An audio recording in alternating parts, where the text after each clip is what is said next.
Good morning, class 9. Today we will continue our chapter Atoms, Structure of Atoms.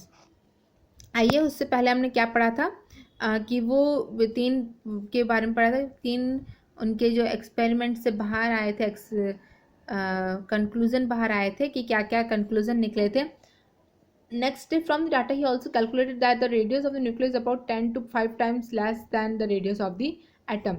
अब उन्होंने ये nucleus की जो रेडियस होती है वो कितनी होती है, 10 टू दी पावर 5 टाइम्स बहुत कम होती है एटम के, मतलब 10 की पावर 5 टाइम्स कम होती है एटम के. On the basis of the experiment, Rutherford put forward the nuclear model of the an atom which had the following feature. There is a positively charged center in an atom called nucleus. उन्होंने कहा कि positive charge जो centre है उसको क्या बोलते हैं, nucleus बोलते हैं. Nearly all the mass of an atom reside in the nucleus, की जो मास ऑफ द एटम है वो न्यूक्लियस में होता है. The electron revolve around the nucleus is in a circular path. जो इलेक्ट्रॉन होते हैं वो चारों तरफ, न्यूक्लियस के चारों तरफ घूमते रहते हैं. The size of the nucleus is very small as compare to size of atom. तो न्यूक्लियस का साइज बहुत ही कम होता है, बहुत छोटा होता है एज कम्पेयर टू एटम. कि ड्रॉबैक्स यानी कि वो किस में फेल हो गया, उसकी मतलब कमजोरियाँ क्या थी. The revolution of electron in a circular orbit is not expected to be stable. जो रिवॉल्यूशन था इलेक्ट्रॉन का जो सर्कुलर ऑर्बिट में, मतलब गोल गोल ही घूमेंगी, वो एकदम स्टेबल नहीं था. Any particle in a circular orbit would undergo acceleration. कोई भी पार्टिकल जो होता है ऑर्बिट के अंदर वो मतलब चल सकता है कभी भी. During acceleration charge particle would radiate energy. तो वो जब चलता है तो चार्ज पार्टिकल जो होता है वो एनर्जी निकालता है. Thus, the revolving electron would lose energy and finally fall into the nucleus. तो जब अगर कोई भी एनर्जी, कोई भी इलेक्ट्रॉन जो होता है वो अपनी एनर्जी निकालता जाता है, एक टाइम ऐसा तो वो न्यूक्लियस में गिर जाता है. तो इसमें भी ये फेल हो गया था कि बता सके क्यों फेल होता है, मतलब क्यों इलेक्ट्रॉन बाहर निकालता है एनर्जी, क्यों उसमें गिरता है. If this were so, the atom should be highly stable and hence matter would not exist in the form that we know. We know the atoms are quite stable. आपको पता है कि atoms जो होते हैं वो stable होते हैं, है ना. कोई इनका अपन ने पहले ही पढ़ा था. This is where so the atom should अगर देखिए ये एटम्स जो होता है वो अगर वो नीचे न्यूक्लियस में जाके गिरता है जो इलेक्ट्रॉन है, तो इसका मतलब ये है कि एटम्स जो होता है वो हाईली अनस्टेबल होना चाहिए. अगर वो न्यूक्लियस उसके अंदर जाके गिर जाता है, इलेक्ट्रॉन जो होता है वो उसके न्यूक्लियस के अंदर जाके गिर जाता है, तो इसका मतलब ये है कि एटम्स जो होता है वो हाईली अनस्टेबल है. हाँ है ना. और उसका मैटर जो होता है वो अपने खुद की फॉर्म में नहीं होता है, यही बताया है ना. अगर वो अंदर गिर जाता है इलेक्ट्रॉन तो यानी कि इसका मतलब वो अनस्टेबल है, पूरा एटम ही. लेकिन अपन को पता है कि एटम जो होता है वो स्टेबल होता है. बट इसमें तो ये एक्सपेरिमेंट से क्या पता चल रहा है कि एटम जो होता है वो अगर रेडिएट करता है एनर्जी तो फिर वो नीचे गिरेगा कभी तो कभी.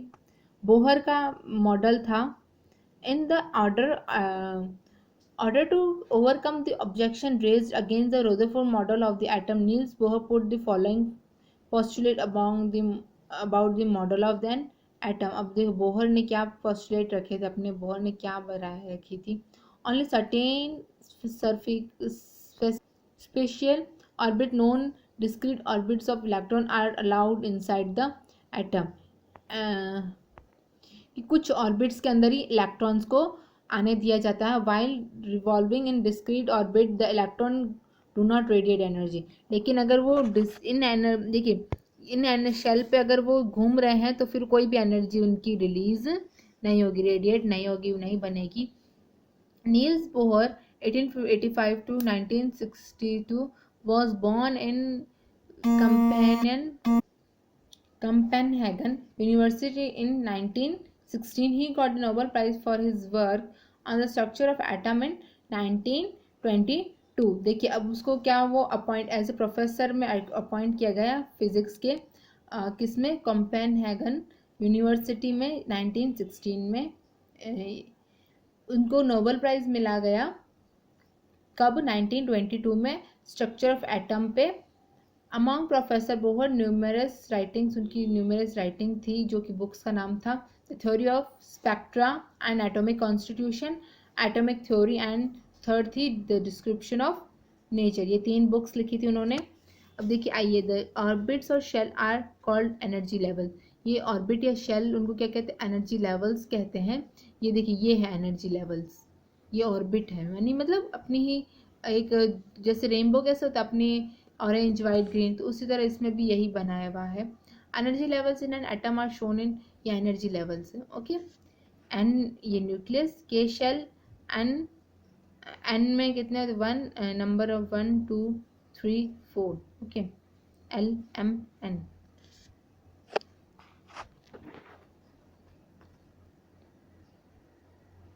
दीज ऑर्बिट्स और shell are represented by the letters, इनको के एल एम एन से शो करते हैं या फिर नंबर से शो करते हैं 1 2 3 4।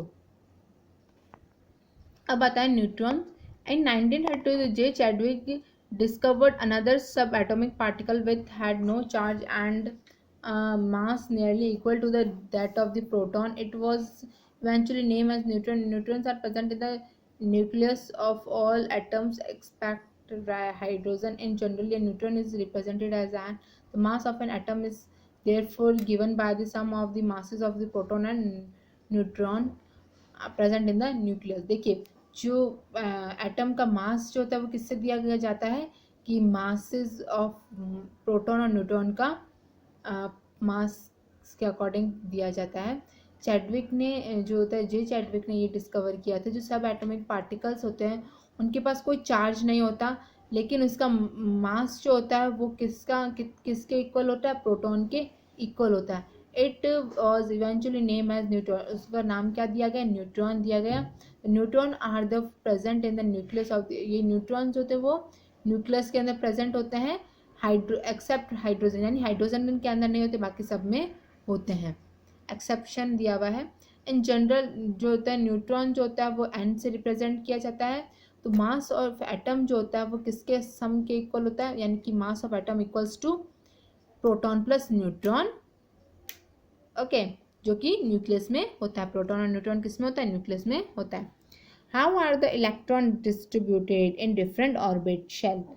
कैसे इलेक्ट्रॉन्स जो होते हैं वो अलग अलग शेल्स में किए जाते हैं, अलग अलग ऑर्बिट में जो होते हैं रखे जाते हैं। The distribution of electron into different orbits of an atom was suggested by Bohr and bury. बरी जो बोहर और बरी की वजह जो दिया है, उन्होंने बताया था कि कैसे डिस्ट्रीब्यूशन करना है इलेक्ट्रॉन का। Following rules are followed by the written the number of electrons in the different levels और शेल। अब वो फॉलोइंग रूल्स बताया, the maximum number of electron present in the shell is given by, जो maximum number होता है electrons के जो shell में प्रेजेंट होते हैं वो किसके थ्रू गिवन? Formula 2n²। किसके फार्मूला दिया हुआ है? Where n is a orbit number of energy level index. तो ये क्या होता है? एनर्जी लेवल इंडेक्स दिया हुआ है। Hence the maximum number of electron are different shells are as follows. अब देखिए फर्स्ट के ऑर्बिट में 2 इंटू 1 की पावर 2 इक्वल्स टू 2 आएंगे, और सेकेंड में एल में कितने आएंगे? 2 इंटू 2 की पावर 2, यानी कि n 2n² है ना, तो n क्या है? कौन सा नंबर है शेल का? वो है। तो 8 एल ऑर्बिट में कितने, एल शेल में कितने आएंगे? 8 आएंगे। और फिर थर्ड ऑर्बिट है जो कि m शेल है, क्या है? 2 इंटू 2n² होता है, तो 2 इंटू 3 की power 2 equals to 18। Fourth orbit क्या है? n शेल है, तो n 2 इंटू n क्या है? 4 है, तो 4 का स्क्वायर, तो क्या आया? 32।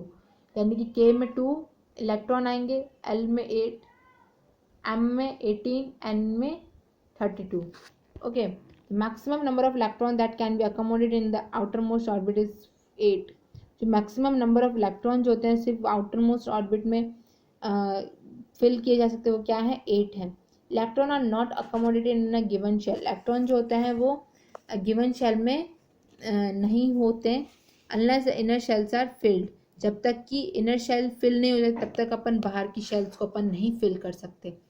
This is the shell are filled in a stepwise manner. तो ये शेल जो होता है वो स्टेप वाइज मैनर में फिल किया जाता है। देखिए आइए अब नेक्स्ट करते हैं, जो नेक्स्ट क्लास में